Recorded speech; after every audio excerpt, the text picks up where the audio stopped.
Cette énième descente du directeur général intérimaire du Fonds de promotion de l'industrie FPI, Jean-Claude Kalenga Makonga, dans différents chantiers des infrastructures scolaires et sanitaires financés par le FPI dans la ville de Mbuji-Mayi marque un suivi minutieux sur l'exécution des travaux de ces ouvrages d'intérêt public.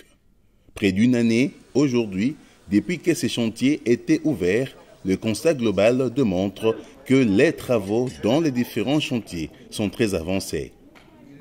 Au complexe scolaire du 4 janvier, la délégation conduite par Jean-Claude Kalenga a constaté avec satisfaction que le taux d'exécution des grosses œuvres est à 100%.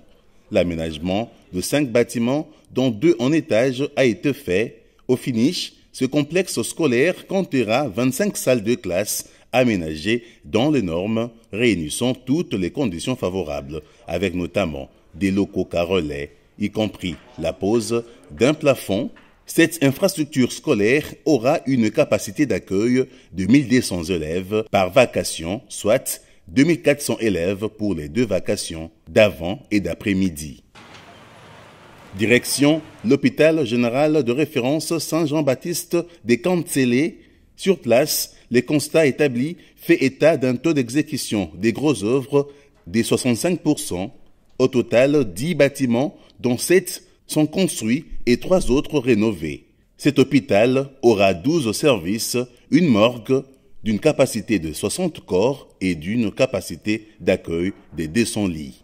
Dans ce même site, un autre bâtiment en étage est érigé pour abriter les services d'une unité de transfusion sanguine appelée à fonctionner directement comme un centre de transfusion des malades. Ici, le taux d'exécution de grosses œuvres est à 100%. La ronde du patron du FPI a continué à l'hôpital général de référence de la Mouya où le taux d'exécution de grosses œuvres est à 95%, satisfait donc du directeur général intérimaire du FPI. Cette infrastructure sanitaire compte désormais 11 bâtiments, dont 10 construits et 1 rénové. L'hôpital disposera de 9 services avec une capacité d'accueil de 200 lits. Pour boucler la boucle, la délégation a mis le cap sur le complexe scolaire Kalenda Modishi où le taux d'exécution des grosses œuvres est évalué à 65%. À l'heure qu'il est, les travaux sont concentrés sur l'aménagement des 13 bâtiments dont 10 nouvelles constructions et 3 autres ont été rénovés. Le complexe scolaire Kalenda Modishi comptera 45 salles de classe avec une capacité de 48 élèves par salle pour une capacité d'accueil de 2160 élèves par vacation, soit 4320 élèves pour les 2 vacations. Malgré certaines réalités exogènes d'ordre logistique qui ont fait ralentir l'évolution de ces chantiers, Jean-Claude Kalenga a demandé aux entreprises exécutantes d'accélérer la cadence. Le constat n'est pas le même partout. La vitesse d'évolution est quand même différente. Mais je crois que je vais tenir une réunion avec les responsables des 4 chantiers pour qu'ils puissent respecter leurs engagements. Je crois qu'ils doivent tenir à ce que leur avait dit le directeur de cabinet. Il faut multiplier les shifts. Certes, ils ont eu des problèmes d'approvisionnement. Maintenant, nous constatons que les approvisionnements sont là. Ils doivent prendre le temps d'augmenter les shifts, les capacités et augmenter pour que la rentrée scolaire qui commence ici, que nous puissions être en mesure de livrer les ouvrages aux enfants pour que les enfants reprennent leurs cours dans des classes toutes neuves.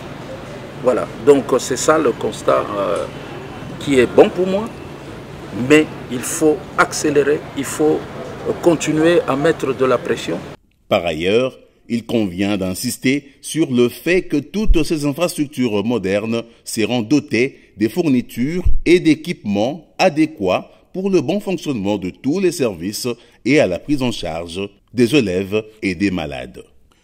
Il est aussi prévu une alimentation autonome de chaque site en eau par forage avec un mini-réseau de distribution pour desservir la population environnante, y compris la construction des bornes fontaines. Enfin, tous ces sites seront alimentés en électricité, soit par un branchement au réseau de la SNEL ou par énergie renouvelable à panneaux solaires et par les thermiques.